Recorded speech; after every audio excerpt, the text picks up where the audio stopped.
Beneficios falsos. Tu banco nunca te visitará para activar beneficios. Por más datos seguros, tu banco te cuida. Banco del Pacífico. Sabemos que cuidar tu sonrisa es una decisión importante y en Dental Láser queremos que tengas la máxima seguridad.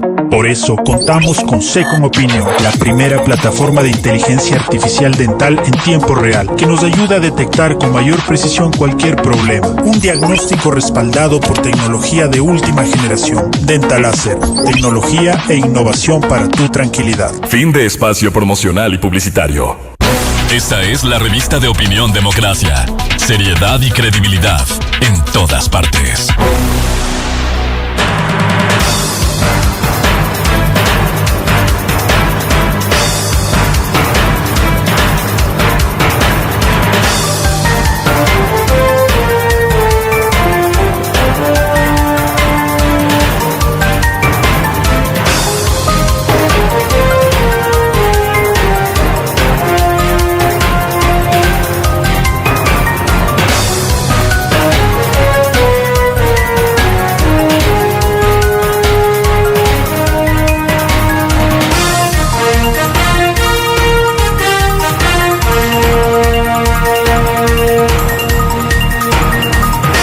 Treinta minutos en el territorio continental ecuatoriano, buscando la verdad y abogando por la unidad nacional en pro de la paz y la seguridad en el Ecuador.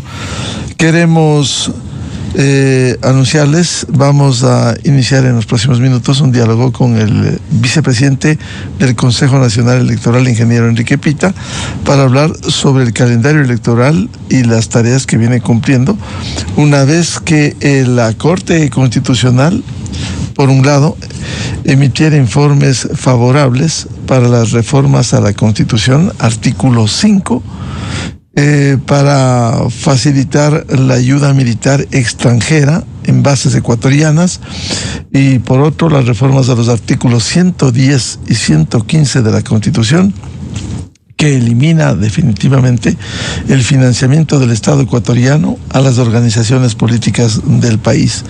También hay una expectativa en el Ecuador por el dictamen que en las próximas horas, el dictamen en segunda instancia, luego del primer nivel que diera, de la propuesta de ir a una asamblea constituyente que ha hecho el Ejecutivo y que fue planteado y que está en análisis. El domingo último dio el primer informe favorable de la Corte Constitucional y ahora se espera para estas horas el dictamen final, una vez que hay ya el informe del juez ponente. Pero volviendo al tema en lo que le compete al Consejo Nacional Electoral, queremos saludar a su vicepresidente, ingeniero Enrique Pita, sobre las tareas que cumplen este momento y el calendario electoral. ¿Cómo está tanto para las preguntas de reformas parciales a la Constitución, artículo 5, artículos 110 y 115,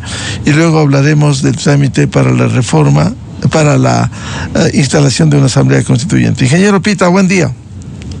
Buenos días, un gusto enorme saludarlo y un gusto enorme saludar a todos los que nos escuchan. Pues bien, el Consejo Nacional Electoral viene cumpliendo con todas las actividades y etapas que corresponden para estar dentro del marco de la ley, para estar listo para el próximo proceso electoral. Esto es consulta popular o referéndum y referéndum. Para efecto de lo cual, lo primero que nosotros ya hemos hecho y que ha sido ya noticia pública es nuestra declaratoria del inicio de nuestro periodo electoral. Esto arrancó el 20 de septiembre. Esto significa que a partir de esta fecha, en temas electorales, el Consejo Nacional Electoral pues se convierte en la autoridad máxima. Y quiero especificar aquello de temas electorales a efecto de dejar muy en claro el hecho de que todo lo que corresponde al desarrollo del proceso tiene que contar con el apoyo, adhesión de todas las instituciones privadas y públicas en cuanto al hecho de, por ejemplo, Ministerio de Educación en temas relacionados con los recintos electorales, Ministerio de Finanzas en temas relacionados con presupuestos, Fuerzas Armadas, Policía, dentro de obviamente sus ámbitos de competencia, pero dentro de una planificación que ya nosotros la tenemos y ya ha sido aprobada. Así que sí, ya nos encontramos en periodo electoral. Para eso el 22 de septiembre ya estaba previsto ya la convocatoria formal, y de ahí tenemos varias actividades que están ya en el cronograma que ha sido aprobado y que me permito compartir, como por ejemplo la inscripción de organizaciones políticas y sociales que van a participar respaldando el sí o respaldando el no. Está previsto entre el 23 y el 27, lo cual corresponderá al Consejo Nacional Electoral entre el 24 y el 29 a aprobarlas para efecto de que ya puedan entrar en aquel trabajo. Selección de miembros de juntas receptoras de voto el 7 de octubre, y así por el estilo todas las actividades. Tenemos previsto un consejo consultivo de organizaciones políticas y sociales para el 31 de octubre, porque consideramos que es muy importante que, no obstante esto es una consulta popular, que no es una participación directa de organizaciones políticas, organizaciones sociales, su opinión, sus recomendaciones para efectos de mejorar nuestro desarrollo, de aportar con iniciativas que puedan introducirse en todo este plan y puedan mejorar todavía la confianza en cuanto a que el resultado va a reflejar lo que ha sido la voluntad popular.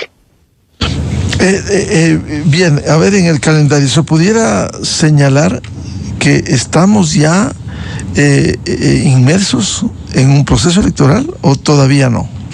No, ya estamos. Definitivamente estamos. Ya. Nosotros ya nos declaramos en periodo electoral a partir del 20 de septiembre. Ya. Eso dice el calendario. La convocatoria el 22 de septiembre.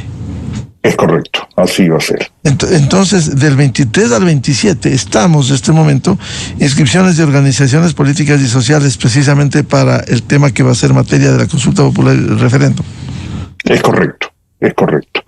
Y eso será aprobado por el Pleno del Consejo entre el 24 y el 29. Y de ahí viene la selección de miembros de juntas receptoras de voto y una serie de actividades. La campaña electoral, porque obviamente va a haber una campaña electoral, va a estar entre el 1 y el 13 de noviembre. En cuanto a las organizaciones sociales, políticas y sociales que se inscriban para el efecto, que se registren para el efecto.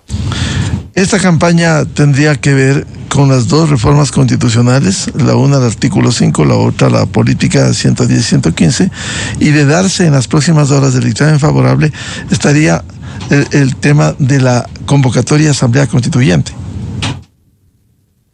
Si la Corte Constitucional se pronunciase a favor de la Asamblea Constituyente y el plazo que nosotros tenemos establecido para poder ajustarnos a este cronograma y poder llegar a la misma fecha en el cual tenemos previsto este proceso que ya está en marcha, que es 16 de noviembre, es hasta la primera semana del próximo mes.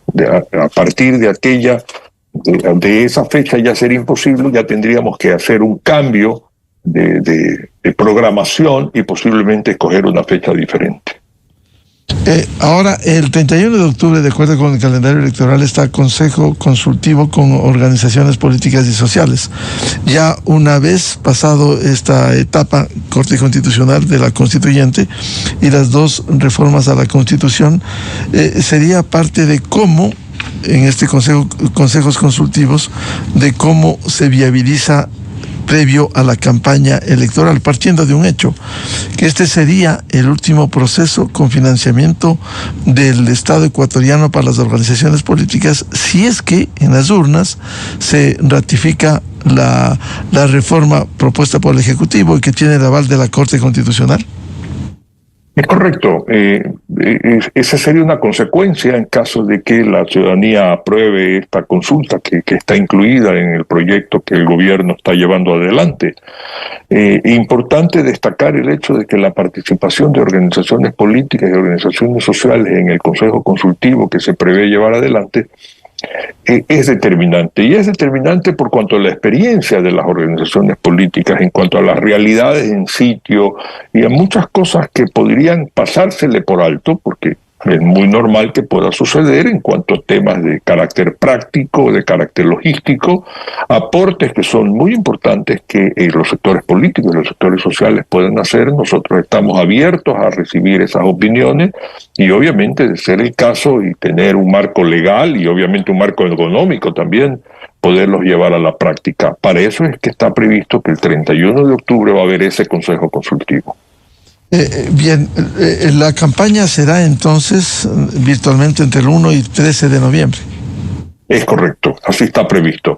El presupuesto establece la posibilidad de que se financie, como está establecido en la ley, el 50% para el sí y el 50% para el no, entendiéndose que el valor que está asignado para el sí se distribuye entre todas las organizaciones políticas que van a respaldar el sí y entre todas las organizaciones políticas que van a respaldar el no. Esto significa que mientras más gente se inscriba, obviamente van a recibir menos aporte por parte del Estado para este financiamiento.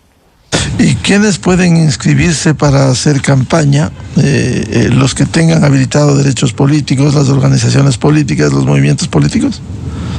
Bueno, sí, así es, efectivamente. Quienes tengan el reconocimiento como organizaciones políticas y organizaciones sociales también, que tengan que ver con el asunto que se está consultando. Ahora, dependerá de quienes se inscriben hasta el 27 de septiembre para distribuir los recursos para que hagan la campaña electoral. Es correcto, así es. Imagínense, pues si 3, 4, 5 o 6 o lo que sea se van inscribiendo, pues va a haber menos recursos para asignarlos, porque lo que se ha establecido es un valor general para cada una de las dos opciones. Es decir, justo este día, 23 de septiembre, está abierta las inscripciones para las organizaciones políticas, para que lo hagan. ¿Tienen que hacerlo en el CNE o también en provincias, en las delegaciones provinciales? Pueden hacerlo en provincias también, por supuesto que sí. Lo pueden hacer en Consejo Nacional Electoral y lo pueden hacer en provincias también. Es importante destacar que en un momento dado pueden haber organizaciones políticas, organizaciones sociales de ámbito de acción en provincias, aun cuando este es un evento de carácter nacional, pero sí, lo pueden hacer en provincias y lo pueden hacer en Consejo Nacional Electoral. El tema pasa por el monto a destinar para las organizaciones políticas. ¿Cuánto se tiene asignado dentro del presupuesto, que por cierto tendrá que poner esos recursos del Ministerio de Finanzas? Qué pena, no tengo ese dato. No hay todavía. No tengo esa respuesta en este momento. Ya. ¿Y el presupuesto general para esta consulta popular y el referéndum está establecido ya? El presupuesto general es de alrededor de 59 millones de dólares, casi 60 millones de dólares. Esto es lo que estableció el CNE como requerimiento para esta consulta popular. Ahora, ¿ha habido alguna respuesta del Ministerio de Finanzas y tendrá que ir periódicamente entregando los recursos? Bueno, todavía no tenemos una respuesta formal. Entiendo que ya las autoridades institucionales han planteado ante el Ministerio de Finanzas. Y aquí es muy importante, ya que estamos hablando de presupuestos, sí, exactamente 59.783.000 dólares y algo más, casi 60 millones de dólares. Y en eso está pues todo lo que corresponde a impresión de papeletas, a Fuerzas Armadas, Policía Nacional, a los aspectos de fortalecimiento tecnológico, al voto en el exterior, que va a ser llevado también en esta oportunidad, contratación de personal, pago a los miembros de las juntas receptoras de voto, a también financiar lo que es capacitación, observación internacional, etcétera. Este es un presupuesto muy usual que ha sido llevado, que ha sido preparado sobre la base de experiencia. Y permítame aquí hacer un comentario, porque es muy importante esto. El costo promedio que nosotros venimos manejando como Consejo Nacional Electoral ya desde muchos eventos anteriores, por ejemplo, costo por elector, pero ya devengado propiamente dicho, porque una cosa es el presupuesto y otra cosa es lo que realmente se devenga. Por ejemplo, las elecciones seccionales del 2029, incluyendo CPCS, fue de $5.54 por elector, $5.54 por elector. En las elecciones generales 2021, $6.04 por elector. Y así hemos ido manejando un valor de, por ejemplo, también en las elecciones presidenciales y legislativas anticipadas 2023, $4.14. En las elecciones generales del 2025, $3.16, y en el último referéndum y consulta popular 2025, $5.60. Y estos son valores que se ajustan a los promedios internacionales para llevar adelante este tipo de procesos. Ahora, dentro del presupuesto de estos 59.783.000 que usted citaba, aquí se parte por el gasto de las papeletas 8.523.000, pero también hay un destino para quienes dan la cobertura de las elecciones como Fuerzas Armadas y Policía Nacional, que suma más de $12 millones. Bien, es correcto. Las Fuerzas Armadas, una cosa es lo que Fuerzas Armadas está más o menos $8 millones y Policía Nacional es más o menos $5.400.000. Eso implica, obviamente, eso no implica la impresión de papeletas, eso es simplemente el aporte y el trabajo que realizan las dos instituciones en una serie de actividades, ¿verdad? Como la seguridad, en el caso de Fuerzas Armadas, seguridad de los recintos electorales, transporte del material electoral. En el caso de la Policía Nacional, todo lo que representa la seguridad externa de los recintos electorales y su aporte también, o su participación también ya en el proceso propiamente dicho, porque ellos son parte activa de la logística interna, que cuando las actas se llenan en las juntas receptoras de votos, se ponen en sus sobres respectivos, son policías que las llevan, las transportan hacia los centros de escaneo. Y claro, toda esa seguridad interna y externa, desde que ya prácticamente se comienzan a mover los paquetes electorales a los diferentes sitios, son financiadas dentro de este presupuesto. Hay otro rubro que está en este presupuesto, fortalecimiento tecnológico, 4.593.000. ¿A qué corresponde ese fortalecimiento tecnológico?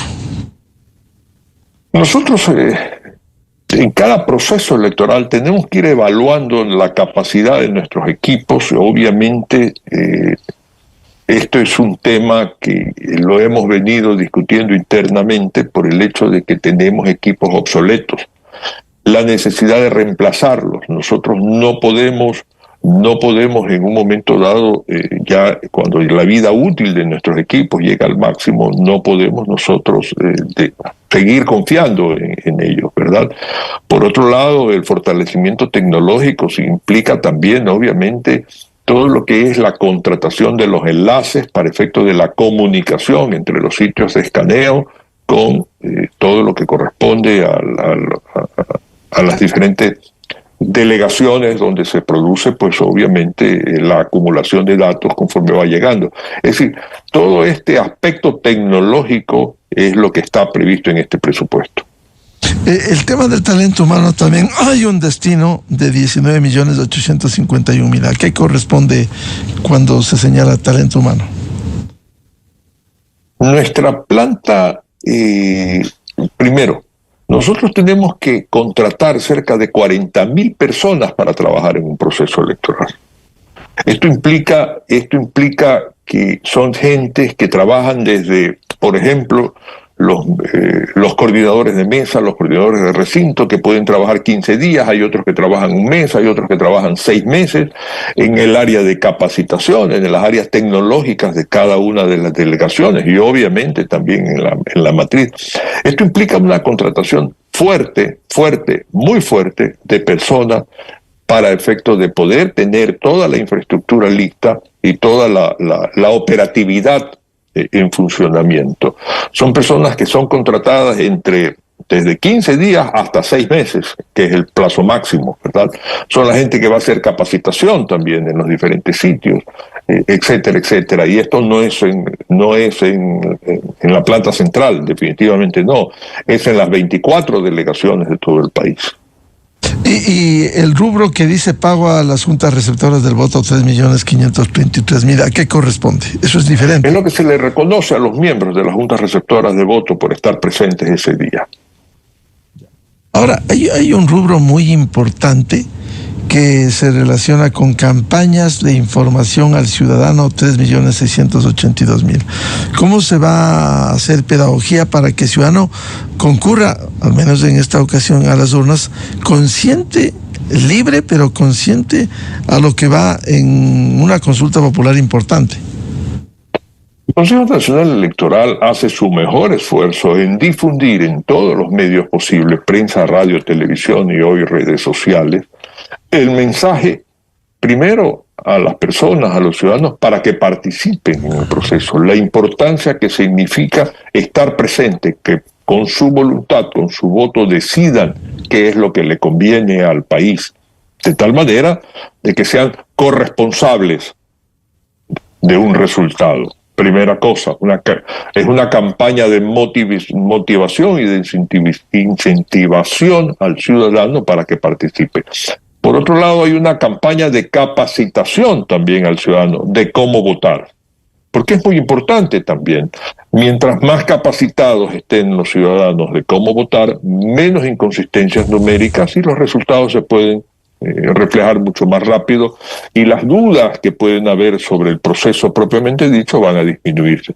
Por lo tanto, toda esta campaña de información de cómo votar y obviamente de que tienen que participar y despertar e incentivar la responsabilidad del ciudadano, esta es parte de este rubro. Ingeniero Pita, a ver, uno tiene que ver con campañas de información al ciudadano, cuyo rubro es 3.682.000, y el otro capacitación. Esta capacitación, $256.000, ¿tiene que ver con la capacitación a los miembros de las juntas receptoras del voto? Sí, señor, también. Nosotros contratamos personal y hacemos capacitación virtual y hacemos capacitación presencial en cada una de las delegaciones. Ponemos un gran esfuerzo para que nuestros delegados en las juntas receptoras de voto, los miembros de las juntas receptoras de voto, estén calificados. Y le comparto que hemos hecho un estudio respecto a el último proceso electoral en aquellos juntas receptoras de voto, donde se encuentra que hay distorsiones importantes, significativas en el resultado, y que suponemos claramente que ha existido un desconocimiento de cómo llenar el acta. Y por supuesto eso hace que se reflejen unas distorsiones, unos picos o unos valles muy importantes y significativos que podrían asumirse que han sido deliberados, pero que no lo creemos tal. Por lo tanto, vamos a hacer una capacitación muy específica, pero muy específica, en aquellas juntas receptoras de voto en las cuales hemos determinado. Y dentro de la capacitación estamos también alertando a los miembros de las juntas receptoras de voto respecto a su responsabilidad en cuanto a actuar con transparencia, con honestidad y obviamente garantizando que su obligación es velar porque se cumpla la voluntad popular. Hay artículos de la ley muy estrictos que establecen sanciones muy estrictas también, muy rígidas, muy duras, con quienes puedan suponerse que en un momento dado han alterado la voluntad popular al llenar un acta. Y sobre eso también yo he sido muy insistente en la necesidad en que nuestra capacitación a los miembros de las juntas receptoras de voto incluya esa alerta también, que no se dejen seducir, que ellos son árbitros de simplemente un proceso y que en un momento dado sus afectos, desafectos, simpatías o antipatías no son las que puedan determinar en un momento dado cómo actuar como autoridad nuestra en esas juntas receptoras de voto. Hay también una asignación para observación electoral. ¿Esto tiene que ver con la observación interna y también internacionales? ¿Se han apuntado ya? ¿Vendrán organizaciones internacionales? Bueno, todavía no tenemos nosotros, eso generalmente se da unos 3, 4 meses antes ya del proceso. Perdón, todavía no tenemos, ¿no? Yo sé que estamos ya. Sí, pues en noviembre. Estaba pensando en procesos más largos. Pero todavía no tenemos nosotros organizaciones inscritas. Pero confiamos, por ejemplo, ya hemos enviado nosotros invitaciones a instituciones como Naciones Unidas, Unión Europea, como OEA, y otros organismos internacionales que siempre están presentes y acompañándonos en los procesos electorales. En cuanto a la organización del voto en el exterior, hay un rubro de 2.760.000. ¿Cómo se distribuye eso para el voto en el exterior? Bueno, primero hay que alquilar tenemos el apoyo, obviamente, de todo lo que corresponde a Cancillería en cuanto a todas las embajadas y consulados en los cuales se establecen estos recintos electorales. Hay que alquilar locales, hay que pagarle también a miembros de juntas receptoras de voto que van a estar presentes, hay toda una capacitación y hay todo también un despliegue de material electoral, hay toda una logística y una operatividad que se tiene que llevar adelante para garantizar que nuestros conciudadanos que viven afuera puedan participar. En cuanto al fortalecimiento tecnológico que usted nos explicaba, ¿hay necesidad de hacer cambios en los equipos? ¿Cómo están para esta consulta popular? Yo creo que debemos definir dos cosas. Uno es lo que es equipo propiamente dicho, lo que es hardware, y otro es lo que son los sistemas, lo que son software. Nuestros sistemas ya han sido probados, obviamente son ajustados y adaptados a las circunstancias de un proceso. Pero cuando hablamos de equipamiento, muchas veces tenemos, por ejemplo, que alquilar centros de datos alternos, ¿verdad? Porque no tenemos nosotros nuestros propios centros. Tenemos que tenemos que contratar, por ejemplo, con CNT los enlaces entre los diferentes sitios de escaneo con las diferentes delegaciones. Es decir, hay toda una logística que se tiene que llevar adelante en la cual participan pues nuestros técnicos sobre la base de nuestra capacidad tecnológica, contratado con terceros, en este caso CNT, pero que en algún momento dado también representa la necesidad de ir renovando equipos o contratando servicios tecnológicos.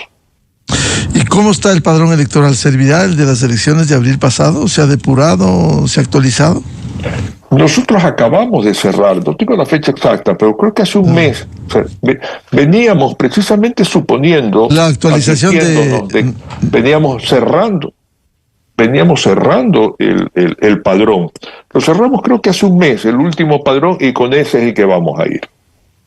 Ya, ahora dentro del proceso, porque el silencio electoral será del 14 al 16 de noviembre, sufragio de personas privadas de libertad del 13 de noviembre y el sufragio de proceso de voto en casa 14 de noviembre. Ahora, a propósito de sufragio en casa, siempre es bueno ilustrar. Tienen que pedir con tiempo suficiente quienes tienen alguna discapacidad, algún miembro de la tercera edad. Hay que inscribirse. ¿Cómo es este proceso, sufragio en casa? Bueno, sí. Hay un periodo de inscripción. Y yo creo y tengo que confesar que yo creo que para esta oportunidad ya ese periodo de inscripción, porque el padrón ya está cerrado, no va a estar abierto. Posiblemente lo que va a corresponder es que aquellas personas que ya estaban inscritas para el proceso anterior se van a poder beneficiar todavía aún de esta oportunidad de que el Consejo Nacional Electoral vaya a requerir el voto en su casa. Ya el periodo de inscripción no está abierto, ya se cerró y ya no existe la posibilidad de incluir más personas. Ahora, si el sufragio será el domingo 16 de noviembre, la publicación de resultados oficiales está establecido 5 de enero del 2026, es decir, casi 2 meses. ¿Esos son plazos en donde pudieran presentarse impugnaciones, etcétera, antes de la publicación de los resultados oficiales? Bueno, sí, obviamente pareciera como que nosotros nos vamos a quedar estatuas hasta el 5 de enero para dar resultados, pero no hay tal. Nuestro mayor esfuerzo es que esa misma noche, pasada un par de horas, ya pudiéramos darle a la ciudadanía cuáles son los resultados preliminares que se van registrando de acuerdo al proceso como se va llevando tecnológicamente. Hay que entender que esos resultados simplemente reflejan lo que se va haciendo y cómo nos van dando, pues obviamente, los procedimientos. Pero vienen etapas en cuanto a impugnaciones, apelaciones, reclamaciones por parte de las organizaciones políticas, las revisiones pertinentes, inconsistencias numéricas que tendrán que ser revisadas en cada una de las delegaciones, de tal manera que sí, el resultado que ese mismo día nosotros pretendemos que entre 1 hora y 2 horas después de haber sido ya cerrado el proceso propiamente dicho, ya pudiéramos dar una referencia. Pero la proclamación oficial y formal es cuando ya se evacúen todas estas situaciones de carácter administrativa, que son muy usuales que se den, y por eso tenemos estimada esa fecha, que pudiera cambiar simplemente si es que nosotros podemos cerrar con más facilidad y con más agilidad y obviamente con más confianza en que las cosas ya están, ya no existen observaciones, cuestionamientos, podríamos hacerlo adelantado. Ahora, para fines de la elaboración de la papeleta y los anexos que irán adjunto, se espera para las próximas horas, porque esa ha sido la promesa en la Corte Constitucional, para el tema de la Asamblea Constituyente. Es decir, ¿se esperaría eso para configurar ya la papeleta?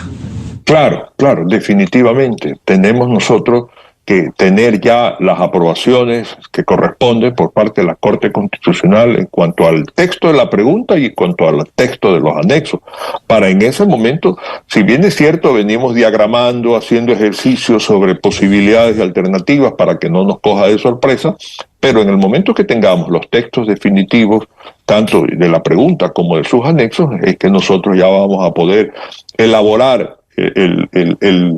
diseñar, llamemos así, el voto específico, y obviamente viene el proceso de presupuestación, por su impresión, etcétera.